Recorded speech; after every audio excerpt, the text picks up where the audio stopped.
अफगान को पाकिस्तानी शरीयत भी देनी चाहिए और इनको निकालना नहीं चाहिए। 4 मार्च को बन्नू के अंदर होने वाला जो धमाका है उसकी तहकीकात में एक अफगान शहरी उसकी शनाख्त हुई है। और फिर जाफर एक्सप्रेस के वाक़े के दौरान जो ISPR ने भी आपको बताया कि जो लोग वहाँ दहशतगर्द थे वो अफगानिस्तान में टेलीफोन करके महरूमियों का पता पूछ रहे थे अपनी। क्या अभी भी एक चीफ मिनिस्टर को, जो एक सूबे का चीफ एग्जीक्यूटिव है, क्या उसको अपने शहरी जो दिन में जो है वो बेचारे शहीद हो रहे हैं, पुलिस वाले शहीद हो रहे हैं, आम शहरी शहीद हो रहे हैं, उनको तकलीफ नहीं है उसकी कि आप यहाँ पर पॉइंट स्कोरिंग करते हैं पॉलिटिकल, ये नहीं करनी चाहिए।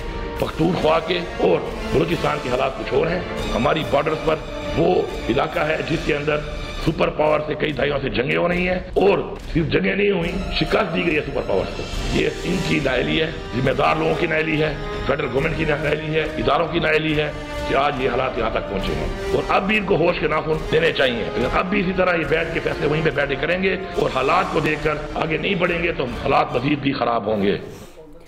बिस्मिल्लाहिर्रहमानिर्रहीम, अस्सलाम वालेकुम। नाज़रीन, मुल्क में दहशतगर्दी की नई खौफनाक लहर जारी है। बलूचिस्तान और खैबर पख्तूनख्वा दहशतगर्दों के निशाने पर है। सिक्योरिटी फोर्सेज और आम शहरियों को निशाना बनाया जा रहा है। सिक्योरिटी इदारे दहशतगर्दों से भरपूर मुकाबला कर रहे हैं। बढ़ती दहशतगर्दी पर अवाम में हिजानी कैफियत पाई जाती है। सियासतदान मुत्तफ़िक़ा हिकमत अमली के जरिए दहशतगर्दों को बदहवास करने की बजाय खुद हवास खोने लगे हैं। दहशतगर्दी जैसे हसास मामले पर भी खूब पॉइंट स्कोरिंग हो रही है।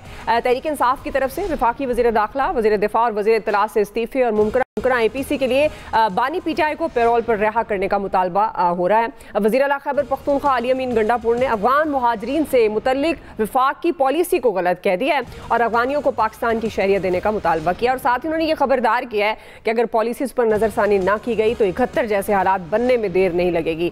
नाज़रीन, लीगी रहनुमा अरबाब खिज़र हयात ने जवाबी वार करते हुए कहा कि सूबाई हुकूमतें दहशतगर्दी पर काबू पाने में नाकाम हो चुकी हैं। वज़ीर आला अपने मनसब पर कायम रहने के अहल नहीं है। खैबर पख्तूनख्वा और बलूचिस्तान में फौरी तौर पर गवर्नर राज नाफिज होना चाहिए। मौलाना फजलुर रहमान ने बलूचिस्तान के मामले पर बातचीत पर जोर दिया और ये कहा है कि रियासत ने कहा तो अफगानिस्तान के मामले पर किरदार अदा करने का सोच सकते हैं। ताहम हुकूमत ने दहशतगर्दी के मामले पर APC बुलाने की बजाय मंगल को पार्लियामेंट की कौमी सलामती कमेटी का इन कैमरा इजलास तलब कर लिया है, जिसमें दहशतगर्दी से निपटने के लिए पार्लिमानी क़यादत को इत्तेमाद में लिए जाने का इम्कान है। इसी से का पहला और बड़ा सवाल होगा एक्सपर्ट्स के लिए। पैनल का तारुफ करवा दूं। प्रोग्राम में मेरे साथ आज मौजूद हैं अयाज खान साहब, आमिर इलियास राना साहब, नवीद हुसैन साहब, शकील अंजुम साहब और मोहम्मद इलियास साहब। आप सबको शुक्रिया। नवीद साहब, आपसे आगाज़ करी हूँ, चूँकि मुल्क में ये जो दहशतगर्दी की नई लहर जारी है, आपके ख्याल में होना तो यही चाहिए कि तमाम सियासी जमातों को पॉइंट स्कोरिंग की बजाय हल की तरफ बढ़ना चाहिए। आपको क्या लगता है कि ये इसका हल मौजूदा हालात और इस दहशतगर्दी को कंट्रोल करने का जो हल है वो मुज़ाकरात हैं कि तमाम स्टेक होल्डर्स बैठे हैं और मुज़ाकरात की तरफ चले, या आप समझते हैं कि ऑपरेशन इसका हल है? ऑलरेडी हमारी फोर्सेस बहुत ज़्यादा काम कर रही हैं। आपको लगता है ये हल है या ये दोनों चीज़ें साथ साथ होनी चाहिए, मुज़ाकरात भी ऑपरेशन भी? नवीद साहब। अच्छा दुआ, सबसे पहले तो मैं ये कहूँगा कि देखें, हमारा ये मिनहासुल कौम और हमारी सक्सेसिव गवर्नमेंट्स का, हमारी सक्सेसिव एडमिनिस्ट्रेशंस का ये एक अलमिया रहा है कि हमारी अप्रोच हमेशा से जो है वो रिएक्टिव होती है। हमारी अप्रोच किसी भी क्राइसिस के हवाले से वो प्रोएक्टिव नहीं होती। यानी प्रोएक्टिव अप्रोच वो होती है कि क्राइसिस को पैदा ही ना होने दिया जाए, और जो रिएक्टिव अप्रोच होती है तो वो तो ये है कि रिएक्शन में आपका एक क्राइसिस पैदा हो गया, अब आप उस रिएक्ट कर रहे हैं और जो है वो कोई स्ट्रैटेजी की बात कर रहे हैं। तो जब आप रिएक्टिव अप्रोच होती है तो उसमें आप फिर बदहवासी भी शामिल होती है, उसमें आप प्रॉपरली प्लानिंग नहीं कर पाते। तो एक जो हमारे पास नेशनल एक्शन प्लान था, जो कि जिसके ज़रिए हमने यानी 2022 का जो ग्लोबल टेररिज्म इंडेक्स था, पाकिस्तान 10वें नंबर पे आ गया था, यानी इतने हालात बेहतर हो गए थे। अच्छा, अब इशू ये है कि किस तरह से डील करना है, तो उसमें सिर्फ एक काइनेटिक कंपोनेंट नहीं होता, और नेशनल एक्शन प्लान जो बनाया गया था उसमें भी ये था कि एक तरफ काइनेटिक ऑपरेशन थे, यानी ताकत का इस्तेमाल था जो कि आपकी फ़ौज कर रही थी, आपकी सिक्योरिटी फोर्सेस कर रही थी। जिस तरह से ज़रबे अज़्द का ऑपरेशन हुआ, उसके बाद रद्दुल फसाद हुआ, किस तरह से जो है वो जो काइनेटिक कंपोनेंट था वो तो फ़ौज ने संभाल लिया, जो उनके करने का काम था वो तो उन्होंने कर दिया। अब जो नॉन काइनेटिक उसका कंपोनेंट था जिसमें माशी, माशरती और जो है वो सियासी जो है इस्लाहात करनी थी, वो कहीं खो के रह गया। आपकी जो भी गवर्नमेंट आई, उन गवर्नमेंट्स ने उन चीज़ों को जो है उनको पसे पुश डाल दिया, और हमने देखा कि वो दहशतगर्दी जिसको हम ख़त्म कर चुके थे, जिसके ख़िलाफ़ यानी दुनिया में वाहिद एक पाकिस्तान मुल्क था जो कि सक्सेसफुली उसने दहशतगर्दी को जो है वो ख़त्म किया था, वो दोबारा एक नासूर की शक्ल में हमारे पास दोबारा लौट आई। क्यों? हम जो है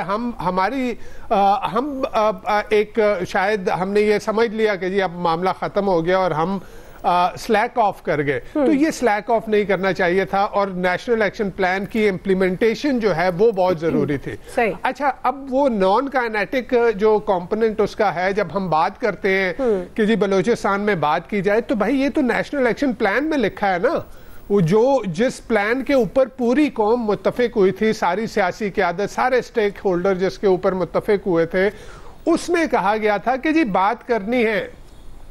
लेकिन जब हम यहाँ पे बात करने की बात करते हैं तो कहा जाता है कि जी नहीं ये तो सिंपैथाइजर्स हैं और ये तो ऐसे हैं और हम मारेंगे, और ऐसे नहीं है। देखिए, ये दोनों तरीके, काइनेटिक और नॉन काइनेटिक कंपोनेंट, दोनों तरीके आप इस्तेमाल करेंगे तो एक लॉन्ग टर्म ड्यूरेबल जो है उसका सोल्यूशन निकलेगा।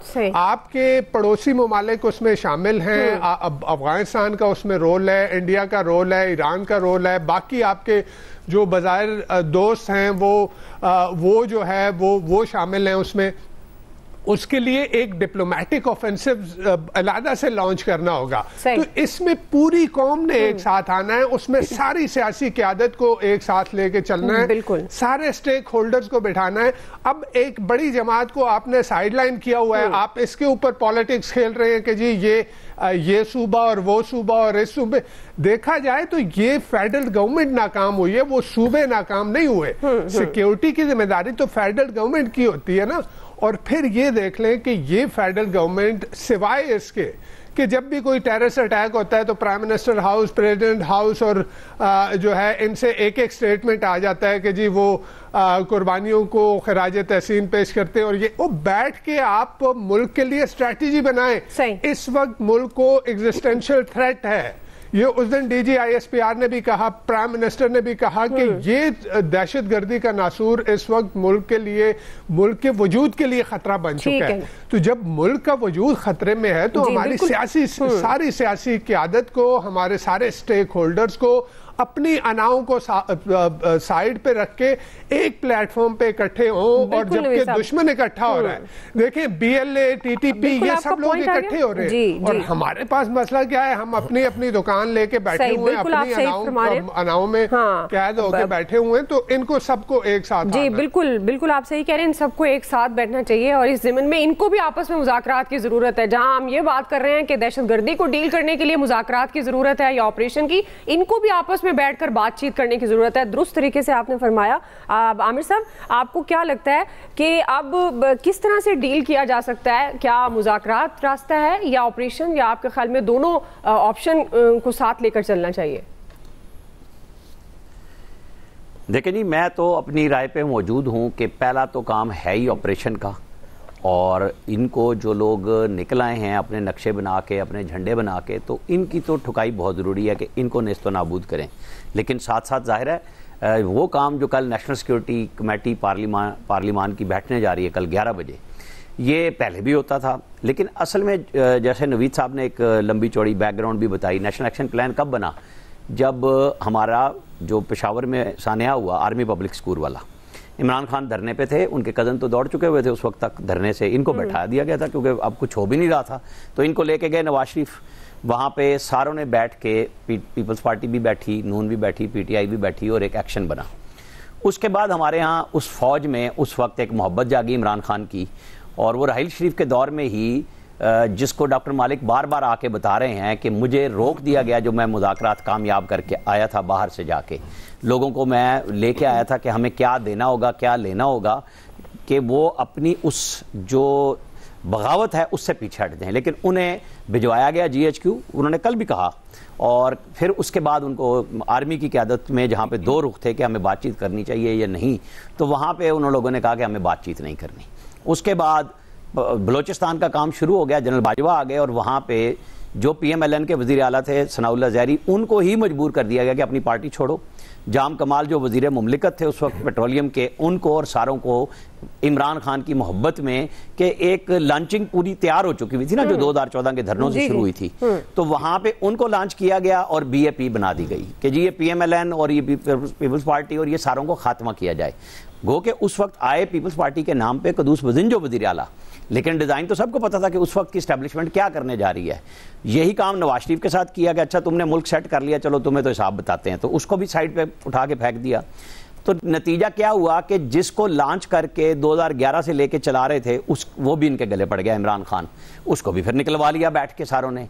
अब जब आपकी स्ट्रेटेजी किसी एक तरफ नहीं रही, और उस दौरान ये भी हुआ कि इमरान खान तो दाई थे तालिबान को दफ्तर देने के, उनको पाकिस्तान में बसाने के लिए, फिर वो दहशतगर्दों में 7-8 हज़ार का लफ्ज़ उनका अपना मौजूद है, जिसको अब बहुत लोग कंफ्यूज कर रहे हैं कि जनाब ये मिलिटेंट्स हैं और 30-40 हज़ार लोग टोटल ख़ानदान के हैं जिनको हमें बसाना है। और सदर आरिफ अलवी ने लोगों की सज़ाएं माफ़ भी की, उन लोगों को छोड़ा गया। ये वो लोग भी थे जिन्होंने जेलें भी तोड़ी थी KP के अंदर, जिसके ऊपर आज ये अली अमीन गंडापुर साहब फरमा रहे हैं ना कि अपने ज़िले में तो खुद अपना लॉ एंड ऑर्डर तो इनके काबू में नहीं है। बिल्कुल इसमें फेलवर सबका है, एक इज्तिमाई तौर पे पूरे पाकिस्तान के हर इदारे का फेलवर है ना, जो आज दहशतगर्दी हो रही है। किसी एक को जिस तरह उन्होंने ब्लेम कर दिया ना कि ये सिर्फ वफाकी हुकूमत और इदारों का है, भाई आप लोग क्या कर रहे थे? आप जजों को पैसे देकर छुड़वा रहे थे वहां से, आपने क्या किया? आपकी फोर्स, आपकी CTD पंजाब की तरह क्यों नहीं तैयार हुई? पैसे तो आपको भी मिले, लोगों, प्राइम मिनिस्टर ने असेंबली में कहा खड़े होके कि हमने इतने पैसे दिए, आपने क्या जवाब दिया उसका? कि आपकी काउंटर टेररिज्म अथॉरिटी या वो जो लोग जिन्होंने ये डिजास्टर को कंट्रोल करना था वो कहां थे? तो ये ब्लेम गेम तो शुरू हो गई। अब बेहतरीन ये है कि जो एक्शन आपके खिलाफ हो रहा है, ये रिएक्शन इस तरह नहीं है कि कोई जज्बाती लोग बैठे हुए हैं कि पागलों की तरह भाग पड़ेंगे। उन्होंने जिस ट्रेन के इर्द गिर्द लोग आए थे उनको भी काबू किया, उनको मारा भी। हमारे SSG कमांडोज ने मतलब एक बेहतरीन एक्शन लिया और करके दिखाया। अब जब हमारी पार्लिमानी कमेटी बैठ रही है नेशनल सिक्योरिटी की, उसमें प्राइम मिनिस्टर भी होंगे, आर्मी चीफ भी होंगे। आपको याद है एक वजीर आजम इमरान खान थे जो बिठा के कहते थे मैं इनके साथ नहीं बैठूंगा, वो कभी भी नहीं आते थे, चाहे ब्रीफिंग है या मीटिंग है कुछ भी है, वो उसमें बैठते ही नहीं थे। तो अब PTI ने अपना फैसला खुद करना है कि कल उनके लोग आ रहे हैं या नहीं आ रहे हैं, वो नेशनल सिक्योरिटी के मामले में जातियात पे जाएंगे या बैठेंगे, ये अब कल पता चल जाएगा। और उसके बाद फैसले तो जाहिर है जिनके जिम्मे है इन्होंने नहीं करने हैं ना, हम तो इनसे रिजल्ट मांगेंगे, हमें तो दहशतगर्दी का खात्मा चाहिए। आयाज साहब, तो मेरे ख्याल में ये वर्स्ट दौर है जो हमें सामना जिस दहशतगर्दी का, उसकी वजह ये है कि वो कोई एक ग्रुप होता था, दो होते थे, अब ऑलमोस्ट सारे ग्रुप्स ने एक ही दफ़ा हल्ला बोला हुआ इस मुल्क पे। TTP अलग है, ये जो इधर BLA है, इसमें बेशुमार वहाँ जो स्प्रेंटर ग्रुप्स थे वो इकट्ठे हो गए हुए हैं और काफ़ी अरसे से इकट्ठे हो गए हुए हैं। और जब वो हुए थे उसी वक्त तशवीश की लहर दौड़ी थी कि मतलब इनको कंट्रोल करना मुश्किल हो जाएगा। लेकिन ज़ाहिर है हम इंतज़ार करते हैं। ये मैंने एक दफ़ा, मुझे याद है एक वहाँ पे बलूचिस्तान में ही एक ब्रीफिंग थी, तो मैंने एक वहाँ वो जो ब्रीफिंग दे रहे थे साहब, उनसे ये गुस्ताखी कर बैठा था ये पूछने की कि जी मुझे ये समझ नहीं आती कि हमारी रियासत का ये पॉलिसी क्या है कि पहले मॉन्स्टर बनाना है और फिर उसके खिलाफ एक्शन लेना है, उससे पहले हमने एक्शन नहीं लेना। उन्हें बड़ा बुरा लगा था। ज़ाहिर है चीज़ें बुरी लगती हैं जो आप एक्सपेक्ट नहीं कर रहे होते या जो आप नहीं चाहते कि हमसे सवाल पूछा जाए, वो बहुत बुरा लगता है। उन्होंने अपनी वो जो दहशतगर्द ग्रुप हैं वो देखें, उन्होंने अपनी स्ट्रेटजी चेंज कर ली हुई है, वो बहुत एडवांस हो गए हैं। उनकी कम्युनिकेशन स्किल्स देख लें, प्रोपेगेंडे की स्किल्स देख लें। जाहिर है अभी जो रिसेंट जाफर एक्सप्रेस का हुआ उसमें आपको बताया गया कि कितने सोफिस्टिकेटेड उनके पास असला था, जो इम्पोर्टेड असला था। तो वो जाहिर है उनकी वो भी इंडिया, पहले एक तरफ से हमें मसला होता था, अब दोनों तरफ से मसला है। अफ़गानिस्तान और इंडिया की दोनों सरहदें अब हमारे लिए मसाइल पैदा कर रही हैं। उसकी वजह यह है कि हमने बिल्कुल आराम से ये समझा कि जब अफ़गान तालिबान आ रहे थे वहाँ, मुझे याद है कि इतने ज़्यादा हम खुश थे, मैं अपनी रियासत की बात कर रहा हूँ, हमारी हुकूमत और वो लोग, कि जैसे बस हमारी हुकूमत आ रही है और बड़ी जल्दी वो बुखार उतर गया, पता चला। मतलब यही समझ नहीं आ रही होती ना कि हम स्ट्रेटजीज जब बना रहे होते हैं तो क्या सोच के बना रहे होते हैं। हमारे पास क्या प्लान बी नहीं होता कि बस ठीक है जी ये अफगान तालिबान तो अब हमारी हुकूमत आ जाएगी ना, अब हमारा वहाँ सिक्का चलेगा, हम वहाँ डिक्टेट करेंगे जो चाहेंगे, लेकिन वो बड़ी जल्दी पता चलता है कि नहीं ये भी आपके हाथ से निकल गए। तो इस तरह से मामला नहीं चला करते। पुलिस लाइंस पेशावर में धमाका हुआ, उसके बाद एक कौमी कॉन्फ्रेंस ऐलान की गई, वो कहाँ है कौमी कॉन्फ्रेंस। फिर कोयटा में प्राइम मिनिस्टर साहब ने एपीसी अनाउंस की, वो कहाँ है एपीसी। ये अब सिक्योरिटी कमेटी की मीटिंग हो रही है, ठीक है, बहुत अच्छी बात है, लेकिन उससे क्यों आपको ख़तरा है। कौमी इत्तेहाद की जब भी बात होती है ये फौरी तौर पे नून लीग के सारे वजीर आ जाते हैं ये कहने की ये मुल्क दुश्मन जमात है, इमरान खान की ऐसी की तैसी, उसको नहीं आना चाहिए, ये नहीं होना चाहिए, वो नहीं होना चाहिए। अब मुझे नहीं समझ आ रही कि इसमें असल रुकावट कौन है, ये कौमी इत्तेहाद में ये नून लीग है या वाकई रियासत है, जैसे कि नून लीग वाले कहते हैं कि जी रियासत ने तय किया, वह बात नहीं करनी। तो हुजूर ये एक चीज़ से बात नहीं बनेगी, सिर्फ ऑपरेशन से या सिर्फ मुज़ाकरात से बात नहीं बनेगी, ये दोनों चीज़ों को साथ लेके चलना पड़ेगा, तब जाके बात बनेगी। वरना फिर हमने तो बोलते रहना है, आपको बुरा लगता है तो लगता रहेगा। जी शकील अंजुम साहब, शकील अंजुम साहब देखिए, तो ये जो हालिया वाक़यात हैं आप ये देखें बड़े तवातुर से हो रहे हैं, और गुज़िश्ता एक साल में कोई 500 से ज़ायद, जो महकमा दाखिला बलूचिस्तान की अपनी रिपोर्ट है, 500 से ज़्यादा वाक़यात हुए हैं दहशतगर्दी के हवाले से, और 300 से ज़ायद लोग जो है वो शहीद हुए हैं। तो आप ये देखें कि इसके पीछे जो बलूचिस्तान में ये कोई आज़ादी की तहरीक या BLA ये कोई नई बात नहीं है, ये कई दहाइयों का सिलसिला है जो शुरू है। लेकिन इसमें जो इस वक्त तेज़ी आई है उसकी एक वजह तो ये है कि जो अफ़गानिस्तान से अमेरिका गया है और वहाँ पर जदीद तरीन असलाह छोड़ कर गया है, और उसको फिर इंडिया ने किस तरीके से कैप्चर किया है उस सारी सूरत हाल को। और हमारे जो वुज़रा हैं सिवाय राना सनाउल्लाह के, मेरा ख्याल है और किसी ने ये बात नहीं की कि रा जो है वो इस सारी दहशतगर्दी की माँ है, और वो एक ही जमात के ऊपर ब्लेम गेम जो जारी है, मेरा ख्याल है उसको ख़त्म होना चाहिए, और जो असल मसला है उसकी तरफ आना चाहिए कि इसकी वजूहात क्या हैं। इंडिया जो है वो आप देखें कि बलूचिस्तान में आज से नहीं बल्कि कई दहाइयों से जो है उसकी इन्वेस्टमेंट जारी है, उसके लोग यहाँ आते हैं, दहशतगर्दों को सपोर्ट करते हैं, फंडेड करते हैं। ये जो BLA के नाम नहाद लीडर बने हुए हैं, इनको इंडियन पासपोर्ट जारी हैं, इवन देन के इनकी फैमिलीज तक को वहाँ पर रखा हुआ है। लेकिन हमारी जो हुकूमत है इस तरफ आने की बजाय वो जो है एक दूसरे के ऊपर जो है इल्ज़ामात का रास्ता उन्होंने इख्तियार किया हुआ है। और ख़ास तौर पर अमेरिका, जिसके लिए हम दहशतगर्दी की जंग का शिकार हुए, और अभी हमने उनका मतलूब बंदा पकड़कर भी उनके हवाले किया, तो उसके बाद नतीजा ये निकला है कि पाकिस्तान पे तो सफरी पाबंदियां आयद की जा रही हैं। भारत जो कि पूरी दुनिया और पाकिस्तान में दहशतगर्दी की कार्रवाइयों में मुलव्विस है, उसके हवाले से ना तो दुबई ने उनके शहरियों पर पाबंदी आयद की है, ना ही अमेरिका ने किसी किस्म की पाबंदी आयद की है। तो खमियाजा जो है वो पाकिस्तान और पाकिस्तान की कौम भुगत रही है। सही। तो इसके लिए मेरा ख्याल है नेशनल एक्शन प्लान की जरूरत है, और टारगेटेड ऑपरेशन की भी जरूरत है। और इसके साथ साथ जो मुज़ाकरात की बात की जा रही है, तो मुज़ाकरात किन से किए जाएं? जो लोग पहाड़ों पर चढ़े हुए हैं, क्या उनसे मुज़ाकरात किए जाएं? वो तो किसी किस्म की बातचीत करने के लिए तैयार नहीं है। तो इसके लिए जरूरी है कि तमाम जमातों को जो है वो इकट्ठा होना चाहिए और मुल्क और कौम के बारे में सोचना चाहिए। अपनी सियासी पॉइंट स्कोरिंग को एक तरफ रखें। इस वक्त जो सूरत हाल है वो इंतहाई मुश्किल और गंभीर है। आप ये देखें कि जिस तवातुर से वाकयात हो रहे हैं पहले माजी में देखने को नहीं मिले थे, और ख़ास तौर पर जो जाफर एक्सप्रेस का वाकया हुआ है उसने मेरा ख्याल है पाकिस्तान की जो बुनियादें हैं वो बिल्कुल हिला के रख दी हैं। और अगर इसी किस्म के हमले होते रहे तो मेरा ख्याल है कि हमारा जो है सर्वाइवल मुश्किल हो जाएगा। और मौलाना फजलुर रहमान ने ठीक कहा है कि मियां नवाज शरीफ को रेलिवेंट होना चाहिए पाकिस्तान की सियासत में, और उनको ये नहीं सोचना चाहिए कि अगर जो है सूबा पंजाब में दहशतगर्दी नहीं हो रही तो बाकी सूबों में हो रही है, तो उसमें उनको अपना भरपूर किरदार अदा करना चाहिए। जी इलियास साहब। देखिए जी, ये जो सूरत हाल है दहशत गर्दी की, ये तो अब आके जाफर एक्सप्रेस का वाक़या हुआ तो इस पर हमने सब ने सोचना शुरू कर दिया। ये काफ़ी 2004 के आखिर से ये शुरू हुआ था। तो तमाम फ़ौज तो अपने ऑपरेशन वगैरह कर रही है, मुसलसल बॉर्डर की सिक्योरिटी वगैरह कर रही है, सारा काम शाम उधर जारी था जो भी है। इसके लिए कई ऑपरेशन कामयाब भी किए, सिक्योरिटी एजेंसीज़ ने, इंटेलिजेंस ने, कई उनके जो है थे दहशतगर्दी के जो हमले थे वो नाकाम भी बनाए हैं, इसमें इनकी कामयाबी है। लेकिन ये देखना चाहिए सियासी जमातों को क्यों नहीं इकट्ठी बैठती, क्यों नहीं कौमी सोच पैदा करती। इसके लिए देख लें अभी भी बयानात जो देने के लिए भी देखें बारी आ रही हैं, जिस तरह शहादतें हुई हैं, तो इन्होंने एक सोच पैदा करनी चाहिए, मिलके बैठना चाहिए। ये नहीं है कि 3 दिन बाद हफ्ते बाद जाके इजलास हो, फौरी तौर पर इजलास होना चाहिए। इसके लिए सबको इकट्ठे होना चाहिए।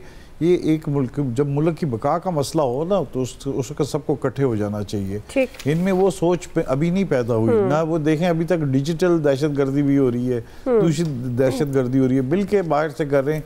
उनको देखें जो जा रहे हैं, जिनके शहीद हो रहे हैं उनसे पूछें। पाकिस्तानी अवाम शहीद हो रही है इस दहशतगर्दी में, अवाम फौज के साथ अवाम भी साथ जा रही है। तो इसमें इस मसले को हल करने के लिए जो है गवर्नमेंट, सियासी जमातें किधर हैं, गवर्नमेंट ने क्या किया अब तक, इसके मसले पर क्या किया है। जाहिर है फौज तो अपना काम करेगी, फौज क्या करेगी, इकॉनमी भी ठीक करेगी, आपकी एग्रीकल्चर भी ठीक करेगी, कोई मसला हो जाएगा वो भी सारा मसला करेगी। लेकिन इस वक्त कौमी जो सोच है उसको एक डेवलप करना चाहिए और सबको एक दूसरे पर बजाय तनकीद करने के बैठ के इनके बारे में बातचीत करनी चाहिए और दुनिया को बताना चाहिए कि इसके पीछे कौन है, इस एजेंडे के पीछे कौन है, पाकिस्तान की 2 सरहदें किस तरह लगे, पाकिस्तान को किस तरह नुकसान पहुंचाया जा रहा है। तो ये जो वाकयात हैं ये मामूली नहीं है। ये गवर्नमेंट को पहले बहुत अरसा पहले इसके लिए चाहिए था कि कौमी सलामती कौंसिल का जो इजलास बुला रहे पार्लिमानी कमेटी का, ये पहले बुला लेना चाहिए था और इस पर बैठ के जो सारी स्ट्रेटेजी बनाते कि क्या लाहे अमल तय करना चाहिए था। ठीक है लिहाज साहब, आपका पॉइंट। नाज़रीन ब्रेक की तरफ जा रहे हैं जी, ब्रेक से वापस आएंगे। हमारा दूसरा बड़ा सवाल, पीटीआई को ग्रैंड ऑपोजिशन अलायंस का चैलेंज दरपेश है। हम सवाल ये उठा रहे हैं, क्या हुकूमत मुखालिफ तहरीक के लिए पीटीआई और मौलाना का इत्तेहाद हो पाएगा? राय लेते हैं ब्रेक के बाद। जो कंसर्न मौलाना साहब की तरफ से बताए गए हैं वो काबिल हल है और उसमें जो कंसर्न पार्टीज हैं they have shown their resolve के खान साहब के हुक्म पे, खान साहब के विजन पे वो सब चीजें हो जाएंगी। सिर्फ इंतजार इस बात का है, मुलाकातें खुल जाती हैं और ऐसा कोई जरिया बन जाता है खान साहब से इनपुट लेने का, तो वो चीजें सामने आ जाएंगी। नाज़रीन, जहां हुकूमत मुल्क में बढ़ती दहशतगर्दी से निपटने के लिए कोशिशों में मसरूफ़ है, वहीं अपोजिशन जमातें हुकूमत के खिलाफ तहरीक चलाने के लिए सरगर्म नजर आ रही है। पीटीआई की जानिब से ग्रैंड अपोजिशन अलायंस बनाने की कोशिश हो रही है। पीटीआई के सेक्रेटरी इत्तलात शेख वकास अकरम कहते हैं कि बानी चेयरमैन के विजन के मुताबिक जेयूआई और जमात इस्लामी से मुलाकातें की हैं, मौलाना के साथ अच्छी मुलाकातें हुई हैं और मामला तय पा गए हैं, बस अब बानी से मुलाकात का इंतजार है। दूसरी तरफ नाज़रीन, मौलाना फजलुर रहमान ने ईद के बाद हुकूमत के खिलाफ तहरीक चलाने का इंदिया दे दिया है और कहा है कि पीटीआई से इत्तेहाद का फैसला मजलिस आमला के मुशावरती इजलास में होगा। अगर पीटीआई के साथ इत्तेहाद ना हुआ तो इनफरादी तौर पर तहरीक चलाएंगे। इसी से आमिर साहब आपसे आगाज़ कर रही हूँ, चूँकि पाकिस्तान तहरीक इंसाफ को ग्रैंड ऑपोजिशन अलायंस बनाने की जो कोशिशें करती नजर आ रही है पीटीआई, क्या आपको लगता है कि हुकूमत के खिलाफ तहरीक के लिए पीटीआई और मौलाना का इत्तेहाद हो पाएगा? देखिए, मुझे समझ ये नहीं आ रही कि बाकी तो सियासी मुलाकातें, लीडरशिप पे पाबंदी है, लेकिन इमरान खान के नामजद पार्टी के चेयरमैन बैरिस्टर गौर हैं, नामजद सेक्रेटरी जनरल हैं सलमान अकरम राजा, ये तो हर वीक में मिल रहे हैं, हर ट्यूसडे को मिल रहे हैं। तो जो इमरान खान साहब के लिए पैगाम मौलाना फजलुर रहमान ने दिया है, क्योंकि जेयूआई ने कहा था ना कि हमारी चीज़ें क्लियर करके हमें बताओ कि आप हमारे साथ किस तरह चलना चाहते हो, तो वो तो ये दोनों लोग भी बात कर सकते हैं। ये जो मुझे लग रहा है कि इसमें कन्फ्यूजन है कहीं पे, वो सियासी मुलाकातें एक तरफ होने नहीं दी जा रही, दूसरी तरफ ये इसरार कि हमें मुलाकात कराएंगे, तो फिर आप ईद के बाद तहरीक को कैसे फाइनल करेंगे? मौलाना के लिए तो दोनों तरफ से ठीक है, वो चाहे हुकूमत को जितनी मर्जी तनकीद करें, लेकिन उन्होंने इमरान खान की तरह रास्ते नहीं बंद किए हुए, वो जो भी मिलना चाहे वो उनसे मिल लेते हैं, चाहे प्राइम मिनिस्टर हों, चाहे वो वज़ीर दाखिला हों, या कोई भी वज़ीर गवर्नमेंट का आना चाहे तो वो मौलाना फजलुर रहमान मिलते हैं, वो तो सियासी गेम खेल रहे हैं। पीटीआई के अंदर कन्फ्यूजन है कि आपने मौलाना को क्या किरदार देना है, क्या महमूद खान अचकज़ई को सरबराह बनाना है, और एतबार ट्रस्ट कौन देगा मौलाना को और महमूद खान अचकज़ई को कि अगर कोई ऐसी कॉल आती है आप फिर छोड़ के पूरी अपोजिशन को कोई वफ्द बनाने के लिए, जैसे सुप्रीम कोर्ट के चीफ जस्टिस ने बुलाया तो पीटीआई सारी चली गई, गवर्नमेंट ने कहा तो सारी पीटीआई ने मुज़ाकरात शुरू कर दिए। तो ये चीज़ें मौलाना फजलुर रहमान बहुत बार बार कह रहे हैं कि आप हमें क्लियर करें कि आप खड़े कहाँ पे हैं। आपको इस्टेब्लिशमेंट से खुद मुज़ाकरात करने हैं तब भी आप सोच लें, या फिर आप हमारे ज़रिए चलेंगे। तो जब तक ये जवाब, अब ये सलमान अकरम राजा और बैरिस्टर गौहर कल हो सकता है उनकी फिर मुलाकात हो, जो वकला को तो मुलाकातें किसी वक्त भी डिनाई नहीं हुई, पॉलिटिकल मुलाकातें हैं। उसमें जब वो नाराज़ हुए फैसल फरीद से कि जी 4 महीने से दरखास्त ही नहीं दी गई, जिन्होंने सबसे ज्यादा दरखास्तें दे के सबसे ज्यादा रिलीफ भी लेके दिया, उनको साइडलाइन किया। फिर पंजोता साहब को बेगम बुशरा का जब बनाया गया तर्जुमान, तो उनको अलीमा खान ने पब्लिकली सरेआम झाड़ दिया। वो बेचारे चुप हो गए कि हमारी बड़ी बहन है, माँ की जगह पे हैं। उन्होंने एक पॉलिटिकल वर्कर का वो दिया और उनको दिलासा भी दिया गया कि कोई बात नहीं, वो गुस्से में है, उनके भाई अंदर हैं। तो ये जो गुस्सा है जो लोगों में निकाला जा रहा है, तो इमरान खान साहब को खुद को क्लियर करना है कि आप बताएं, जब आपके वकला मिलते हैं तो आप, जब वो खुद आके कहते हैं, बहनें मिलती हैं वकला के अलावा, कि माशाल्लाह सेहत भी ठीक है, कोई खाना पीना नहीं रोका गया, जैसे बैरिस्टर सैफ ने कह दिया था जी अफ्तारी और सहरी मुश्किल कर दी है। फिर कहा गया कि जनाब टीवी और अखबार नहीं है, तो वो भी उन्होंने आके बताया। तो कल ये पोजीशन इनको क्लियर करनी होगी कि ये खुद इमरान खान साहब क्या चाहते हैं। गवर्नमेंट ने और इदारों ने तो जो किया हुआ है कोई छुपा हुआ नहीं है, और ना वो छुप के कर रहे हैं, बल्कि आज इंटरेस्टिंग हुआ है। मैं छोटी सी बात हो जाएगी, हाई कोर्ट में जो कुछ हुआ है, जो हाई कोर्ट में हुआ कि इमरान खान की मुलाकातें मुख्तलिफ जजेस के पास मुसलसल कई माह से लगी हुई हैं, तो सुप्रीडेंट जेल ने दरखास्त दी कि जी हमें इकट्ठा कर दें आप। तो आज चीफ जस्टिस ने, कायम मकाम चीफ जस्टिस ने वो लार्जर बेंच की तश्कील कर दी है। अच्छा, ये भी एक नया शुगल होगा कि जब वो लार्जर बेंच होगा तो वो जज अवेलेबल नहीं होंगे जो पहले सुन रहे थे और रिलीफ दे रहे थे। और अगर उस लार्जर बेंच के सिंगल जज चीफ जस्टिस के ऑर्डर को चैलेंज किया जाएगा तो ये और लटक जाएगा। ये सारी हिकमत अमली अब पीटीआई की क़यादत को बनानी है कि अगर आपने लड़ाई लड़नी है खुल्लम खुल्ला, तो उसके लिए फिर जिगरा ये नहीं हो सकता कि आप सिर्फ सोशल मीडिया पे लोग आए, वो पकड़े जाएं और उनको शेख वकास अकरम पे इससे हमारा कोई ताल्लुक नहीं है, ऐसे नहीं चलता। आयाज साहब, दुआ इस वक्त असूली तौर पे तो इस वक्त national grand alliance, opposition grand opposition alliance की नहीं, ग्रैंड नेशनल अलायंस की ज़रूरत है, जो हालात हैं इस मुल्क के। लेकिन बहरहाल क्योंकि सियासत भी चलनी है, साथ साथ कारोबार तो सबका चल रहा है ना, यहाँ कारोबार कोई नहीं रुकता, हालात जैसे भी हों, और उसकी कामयाबी के लिए भी कोशिश करता है, उसमें मुनाफा भी बढ़ाना चाह रहा होता है हमेशा। फजलुर रहमान साहब बिल्कुल ठीक है, वो डसे में है, वो इन्होंने जो पीडीएम में उनके साथ की है, ताज़ा तरीन तो वही उनके साथ हुआ है ना, बाकी तो चलें, खैर वो शिकवे होंगे उनके इमरान खान साहब से भी, बाकी लोगों से भी हो गए। वो आगे लगा के सब कुछ खुद ले लिया और उनको साइड पे बिठा दिए, लो जी मौलाना तुसी इत्थे बैठो, बाकी है बांट लिया ना आपस में, जो बैंक लूटा था तो उसमें हलवा खाओ, इनको सही नहीं दिया, उन्होंने कहा हलवा खाओ बैग मौलाना हलवा का बस। तो उसके बाद तो वो सच्चे हैं, वो चाहते हैं कि भाई कंक्रीट नहीं, इतना हलवा भी नहीं, पहले कम्युनिकेशन मिनिस्ट्रियां और सारी ली हैं इन्होंने, ये इलेक्शन में हुआ नहीं, वो असल तो देखे पीडीएम में मिला पूरा हिस्सा। हमने प्रेसिडेंट बनना था, आपने मतलब ज्यादती कर दी ना यार, क्या मैं भी यही कह रहा हूँ कि पीडीएम में फुल टाइम मजे थे, कड़ाई थे, सब चीजें। उसके बाद लेकिन वो देखे ना कुर्बानियां, वही निगरान गवर्नमेंट भी दी गई, कुर्बानियां देखे ना कितनी उन्होंने दी थी उस वक्त। उसके बाद फिर जब फल खाने का वक्त आया तो उनसे कहा जी आप अपना हलवा जो आपने बनाया था वही खाते रहे, ये फल हमारे लिए आया नया, हम खाएंगे, आपका इससे कोई ताल्लुक नहीं है। लेकिन ठीक है, जाहिर है ये रौनक लगी रहनी चाहिए, इस तरह चलते रहने चाहिए मामलात। स्ट्रेटजी बड़ी अच्छी बना रही है गवर्नमेंट पीटीआई को बर्बाद करने की, तबाह करने की, लेकिन अगर किसी को फिक्र नहीं है तो इस मुल्क को आबाद करने की किसी को फिक्र नहीं है। एक दूसरे की बर्बादियां तो करते रहे यार सारे, मैं कहता हूँ बिल्कुल बर्बाद कर दें आप एक दूसरे को, इस मुल्क पे तो रहम कर दें यार, नहीं करना तो फिर ठीक है जी, फिर ताड़ी मर्जी, तो दुआ क्या ही कुछ नहीं सकता। बिल्कुल नहीं। क्विकली ब्रेक से वापस आते हैं, इसी सवाल पे नवीद साहब, शकील अंजुम साहब और इलियास साहब करते हैं। Welcome back. हम बात कर रहे हैं हुकूमत मुखालिफ तहरीक के लिए पाकिस्तान तहरीक इंसाफ और मौलाना का इत्तेहाद होने का कितना इम्कान। आपको क्या लगता है शकील अंजुम साहब, क्या ये इकट्ठे होकर हुकूमत मुखालिफ तहरीक जो ग्रैंड ऑपोजिशन अलायंस की बात हो रही है कामयाबी होगी? देखिए तो इसमें सबसे जो अहम किरदार होगा वो मौलाना फजलुर रहमान का है, क्योंकि उनके 18,000 मदारिस हैं इस मुल्क के अंदर और उनमें बहुत ज़्यादा जो तलबा हैं वो पढ़ते हैं, उनकी एक आवाज़ पे वो बाहर निकल आएंगे।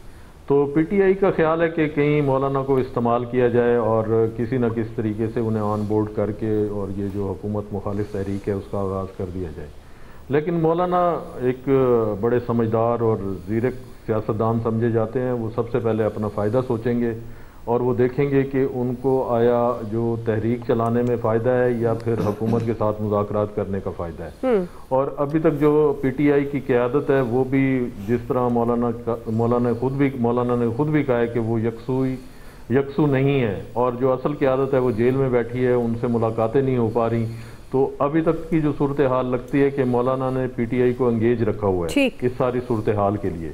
लेकिन मौलाना की जहां बातचीत होगी, मौलाना को जहां फायदा होगा वो उस तरफ जाएंगे। आप PDM का दौर भी देख लें और जो 16 माह की हुकूमत थी उसमें मौलाना ने अपनी बेहतरीन वजारतें ली और उसके बाद KP की निगरान हुकूमत ली और उसके बाद जो अगला लाए अमल था कि सीट टू सीट एडजस्टमेंट होगी और उसके बाद वो प्रेसिडेंट बनेंगे, लेकिन वो उनका ख्वाब पूरा नहीं हो सका। तो मौलाना इस वक्त जो है वो रिवेंजफुल हैं के हवाले से। वो ये चाहते हैं कि जो उनसे वादे किए गए थे इस हुकूमत ने पूरे नहीं किए, लेकिन इसके साथ साथ जिस तरह मौलाना ने ये कहा है कि पाकिस्तान खतरे में है, रियासत खतरे में है, तो फिर मौलाना को सोचना चाहिए कि आया वो जो तहरीक करने जा रहे हैं क्या वो पाकिस्तान के और आवाम के मफाद में होगा या नहीं। जी इलियास साहब, देखिए इस वक्त दोनों सियासी मौलाना को भी ज़रूरत है और PTI को भी ज़रूरत है कि आपस में इत्तेहाद करें, क्योंकि मौलाना अगर करते हैं, सीरियस होते हैं, तो वो एहतजाज वगैरह या कोई ऐसी कॉल देते हैं तो उनकी तो जाहिर है उनकी एक स्ट्रेंथ है, स्ट्रीट पावर है। तो इस वक्त PTI को ज़रूरत है, अगर वो मौलाना की वो पेशकश को कबूल करते हैं या वो सुनते हैं तो इसको मानते हैं, तो अगर इत्तेहाद करते हैं तो फिर इस तरह गवर्नमेंट पर प्रेशर आता है। तो जाहिर है ये दोनों जो हैं अपोजिशन की ये जमातें ये ग्रैंड लाइंस बनाने की, दूसरी दीगर जमातों को भी मिलाने की कोशिश करेंगे ताकि ईद के बाद जो एक इन्होंने कहा था कि कैंपेन स्टार्ट की जाए, जो स्ट्रेटजी बनाई थी उस पर जाहिर है अमल दरामद करने के लिए ज़रूरत है। अब जैसे ही मुलाकात होती को फाइनल होता है, अगर बानी PTI को मना लेते हैं तो फिर ये एक तहरीक ये चलाने में देखते हैं कि क्या स्ट्रेटजी बनाते हैं, किस लेवल पर जाके ये इत्तेहाद होता है कि देर पा होगा ये फौरी तो ये या एहतजाज की हद तक ये होगा जो तहरीक चलानी होगी। तो वो तहरीक चलाने के लिए इस वक्त उम्मीद लग रही है कि जी आपस में कोई बातचीत हो और कोई लाहे अमल तय किया जाए ताकि गवर्नमेंट से ये दोनों ही आपस में एक तो बदला लेना चाहते हैं, एक तो वैसे गवर्नमेंट हटाना चाहते हैं। तो जाहिर है कोई ना कोई इनमें स्ट्रेटजी तय करेंगे और ईद के बाद कोई ऐसी लाहे अमल तय करके कोई अपनी मुहिम चलाएंगे गवर्नमेंट के खिलाफ जो कैंपेन है। और अब ये देखना है कि गवर्नमेंट मौलाना को दोबारा मना सकती है कि नहीं मना सकती, क्योंकि इसमें प्राइम मिनिस्टर भी और प्रेसिडेंट भी अलग-अलग अगर देखें दोनों, क्योंकि आपस में तो इनके मामला तो उस दिन पंजाब गवर्नमेंट के हवाले से काफ़ी हद तक तय हो गए हैं। अब ये मौलाना को देखते मना सकते हैं कि नहीं। सही जी नवीद साहब। अच्छा दुआ देखिए, जैसा सब लोगों ने कहा कि मौलाना साहब जो है वो बड़े ज़ीरक सियासतदान हैं। मौलाना साहब कभी भी किसी एंटी गवर्नमेंट तहरीक का हिस्सा नहीं बनेंगे जब तक कि उनको यकीन ना हो कि इस्टेब्लिशमेंट जो है वो उसकी गिरावट चाह रही है। आप PDM को देखें, PDM ने जो PTI के ख़िलाफ़ जो भी किया, जिसको नो कॉन्फिडेंस मोशन और जो भी उसको नाम दे दें, रिजीम चेंज कह दें, उसमें भी मौलाना साहब ने बाद में सारी बातें खुल के बता दी थी कि किस किस ने उनको कहा था, किस किस ने नून लीग के साथ मुलाकातें की थी, किस किस ने इनके साथ मुलाकातें की थी, क्या क्या एश्योरेंसेस दी थी। तो मौलाना साहब को अगर ये यकीन है कि इस्टेब्लिशमेंट जो है वो गवर्नमेंट को जो है वो गिराने के हक में है तो वो तो साथ देंगे, वरना वो अपनी गिव एंड टेक की पॉलिटिक्स खेलते रहेंगे। लेकिन यहाँ पे एक बहुत इम्पॉर्टेंट बात जो अभी पिछले कुछ दिनों में हुई है और मौलाना साहब का जो लहजा है वो काफ़ी सख्त हुआ है। आप देखें वज़ीरिस्तान में JUIF के डिस्ट्रिक्ट अमीर के ऊपर जो है वो बम धमाका होता है। यहाँ पे जो है अकोड़ा खटक में मौलाना समीउल हक के साहबजादे को शहीद किया जाता है। फिर आपका जो है वो मुफ्ती शाकिर को अभी पिछले दिनों जो है वो पेशावर के नवाब में जो है वो उनको जो है शहीद कर दिया गया। आपने फिर देखा उधर कल मेरे ख्याल में क्वेटा में हुआ है, JUI के ही जो है मुफ्ती अब्दुल बाकी उनके ऊपर अटैक हुआ।